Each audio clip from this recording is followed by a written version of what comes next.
Alright, we just finished the trench and we did the bore yesterday. Solid rock out here. We've been fighting it. The B26 just ripped right through it. Barely slowed us down. This is under the new solar array. You can see the trench all the way through the backyard. Look at all those rocks. We had to come close to that septic and I thought there might be a pipe in here. Went real slow and I found a clean out in there, but it's not damaged. Those two pipes there are downspouts from the gutters that we crossed. And they're just thin plastic, so I just ripped through it with the bucket. And then we just put some new piping in there, patched them in. That's the downspout right there. Now I'm just about at the end of where we bored. We popped out right here in this hole. But we had the machine sitting right up there next to the house. It's on the trailer now, but that's pretty much where it was, pointed this way. We did attempt to set up the drill rig for a second bore right here, but it just went down and hit the rocks and just flattened out. It was just riding the topsoil layer. So we decided it was much faster and more reasonable to just dig this one in. Now this is getting close to the other end point.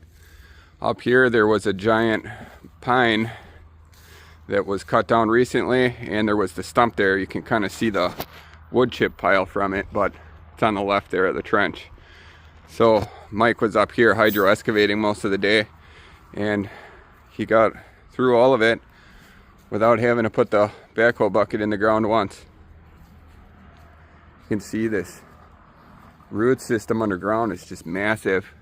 He actually had to chainsaw some of this to get through it. And that's the end point right there. They're going to tie into the meter. This whole area was covered in mud from hydro excavating, the whole side of the house, the AC, and half of the porch too. Look at how good it cleaned up.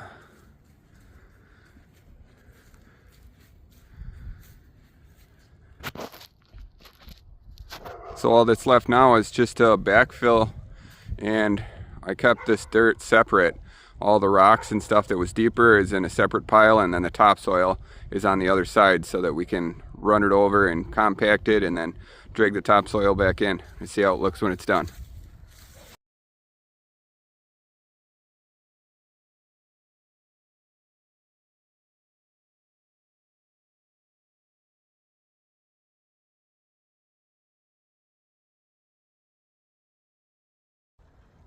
Alright, all finished up. They got the piping and wires and everything in there. And in a few days they're going to change it over and power it up. This one was a little bit hard to restore because everything was wet and it rained out here. But we managed to get all the rocks to the bottom and the topsoil on the top, so it's set up for success.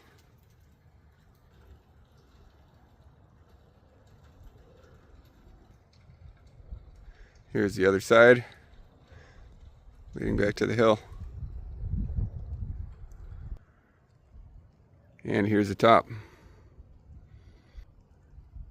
And you can see all the new piping in now. The 2-inch conduit on the right of that meter is what we ran up there.